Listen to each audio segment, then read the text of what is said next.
काली राखी जो है ना, काली राख जो उड़ती है पूरी रात, की बीमारी होती है प्रदूषण की वजह से। वो फैक्ट्री वाले ज्यादा से ज्यादा आगे से आगे वो इसको बढ़ा रहे हैं। ये जाएगा जब तो जाएगा, लेकिन तब तक क्या लोग मर जाएं क्या?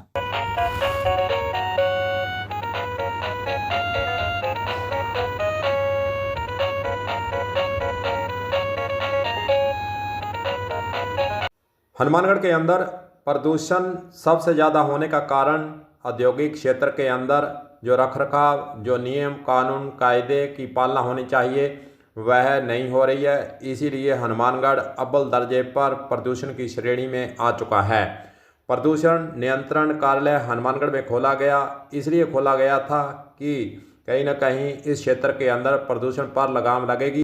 प्रदूषण कार्यालय जो नियम के हिसाब से फैक्ट्रियों पर कार्रवाई होनी चाहिए वह नहीं कर रहा है। मात्र जब भी मीडिया के अंदर खबरें आती हैं तो नोटिस देने तक ही सीमित रहता है। इसलिए तो हनुमानगढ़ के अंदर चाहे फैक्ट्रियां हों, चाहे पानी का प्रदूषण हो, गंदे पानी का, केमिकल पानी का जो नालियों के अंदर सीधा छोड़ा जा रहा है, उसकी रोक टोक के लिए प्रदूषण नियंत्रण कार्यालय कुछ भी नहीं कर रहा। चुपचाप सब कुछ हनुमानगढ़ के अंदर होता देख रहा है।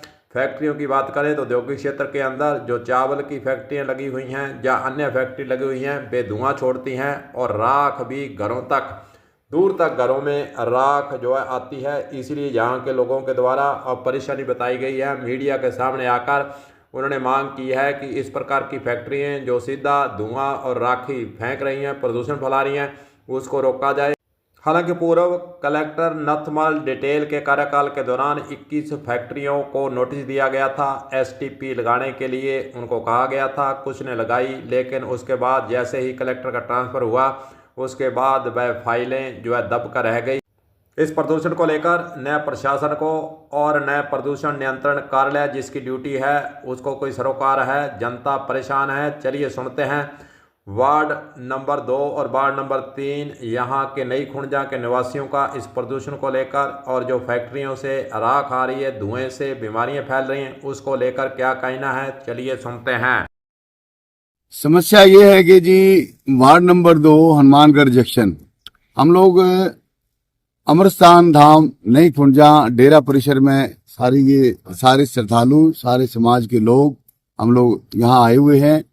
तो समस्या ये है कि आज की नहीं काफी समय से है कि ये जो फैक्ट्री जो काली राखी जो है ना, काली राख जो उड़ती है पूरी रात, और इसकी वजह से जो हमारे जो लोगों का, हमारे बहन बेटियों का, हमारे बुजुर्गों का जो नुकसान होता है, सांस की बीमारी होती है प्रदूषण की वजह से। अच्छा, जब कपड़े हम लोग सुखाते हैं, हमारी बहन बेटियां, हमारे परिवारों के, तो सारे कपड़े काले हो जाते हैं। और मतलब इतनी समस्याएं हैं कि हम बता नहीं सकते।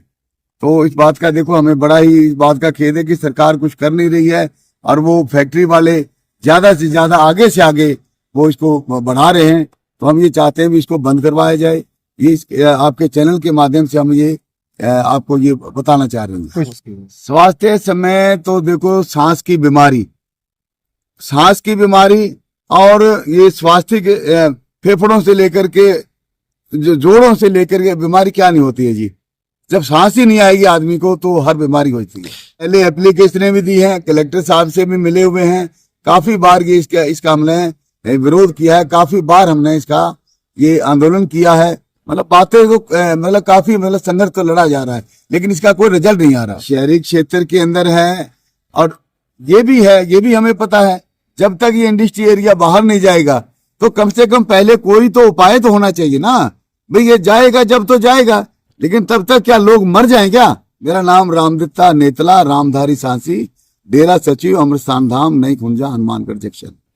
हनुमानगढ़ के अंदर जो प्रदूषण का ज़्यादातर यहाँ पर बढ़ोतरी हुई है, लोग सांस की बीमारी से परेशान है। डॉक्टरों के द्वारा कही जा रहा है कि इस प्रदूषण के कारण लोगों को कई बीमारियों का सामना करना पड़ रहा है। समाचार पत्रों के अंदर और इलेक्ट्रॉनिक मीडिया के अंदर कई बार इस संबंध में प्रशासन को जगाने, प्रदूषण नियंत्रण बोर्ड को जगाने का काम किया है, लेकिन टस से मस प्रदूषण नियंत्रण कार्यालय नहीं हो रहा है और अपनी मनमानी पर उतरा हुआ है। लोग इस प्रदूषण से परेशान हैं।